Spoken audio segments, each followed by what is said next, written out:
Assalamualaikum warahmatullahi wabarakatuh. Nama saya Topik Firdaus dari kelas AK23E. Di sini saya akan mempresentasikan contoh kasus rekonsiliasi bank, di mana PT Taufik Jaya memiliki saldo kas di buku perusahaan sebesar Rp45.500.000 pada 30 Februari 2023. Pada tanggal yang sama, laporan bank menunjukkan saldo sebesar Rp54.400.000.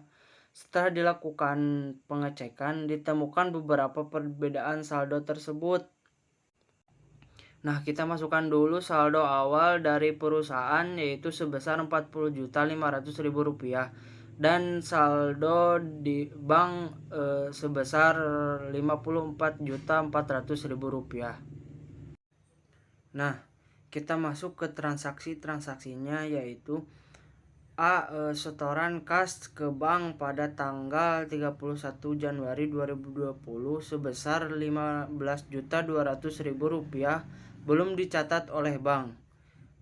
Ini akan mempengaruhi divisi bank, yaitu akan menambah saldo bank. Jadi saya tulis tambah, yaitu setoran dalam perjalanan sebesar Rp15.200.000. Nah, kita selanjutnya ke B. Pendapatan bunga bank sebesar Rp1.200.000 belum dicatat oleh perusahaan. Artinya, yang berpengaruh di sisi perusahaan. Karena kita dapat bunga, artinya kas kita akan bertambah, maka kita tulis jasa giro sebesar Rp1.200.000. Selanjutnya kita ke C. Tagihan PT Taufik Jaya kepada PT UCI sebesar Rp9.600.000 yang dilakukan oleh bank telah berhasil dan PT Taufik Jaya belum mengetahuinya. Artinya, bank telah mengakuinya tetapi perusahaan belum. Maka akan mempengaruhi di sisi perusahaan, yaitu ditambah. Kita tulis di sini penagihan piutang sebesar Rp9.600.000. Nah, kita ke D. Beban administrasi bank sebesar Rp300.000 belum dicatat oleh perusahaan.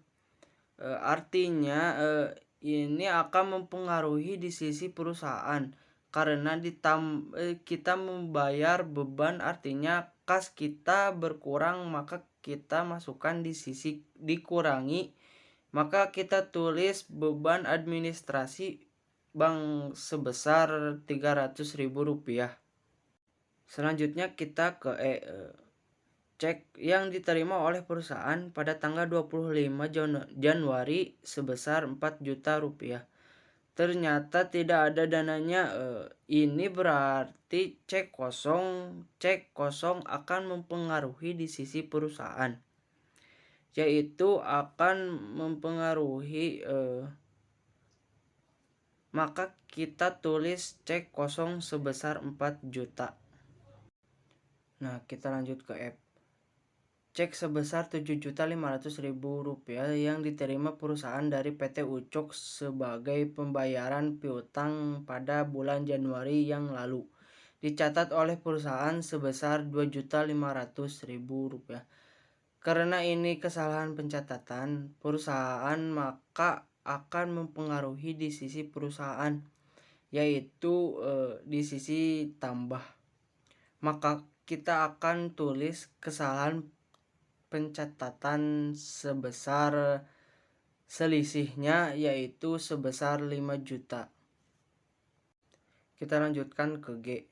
Cek yang dikeluarkan oleh perusahaan pada akhir Januari sebesar Rp13.600.000 ternyata oleh pemegangnya belum dicairkan.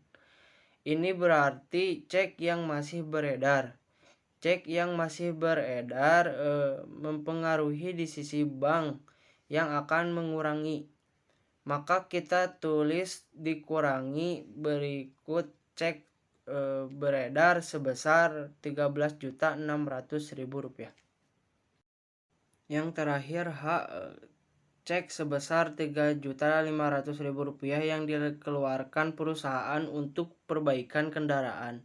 Oleh perusahaan dicatat sebesar Rp2.500.000. Artinya pengeluaran dicatat terlalu kecil, maka masuk di kolom perusahaan karena kesalahan catatnya di sisi perusahaan, yaitu di kolom kurangi.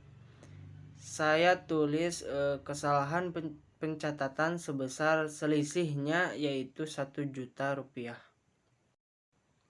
Selanjutnya saya akan menjumlahkan total yang ditambahi dan yang dikurangi. Maka untuk di sisi perusahaan yang ditambah totalnya yaitu Rp15.800.000 dari Rp9.600.000 tambah Rp1.200.000 dan Rp5.000.000.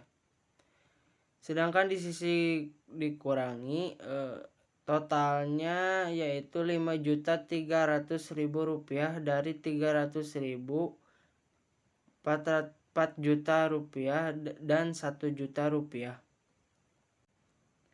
Sedangkan di sisi bank kolom yang ditambahkan totalnya sebesar Rp15.200.000 dan yang dikuranginya yaitu totalnya Rp13.600.000.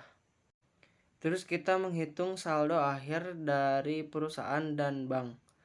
Untuk menghitung saldo akhir perusahaan, kita jumlahkan saldo awal dengan total penambahan dan dikurangi total pengeluaran. Dan kita dapatkan saldo akhir yaitu sebesar 56 juta.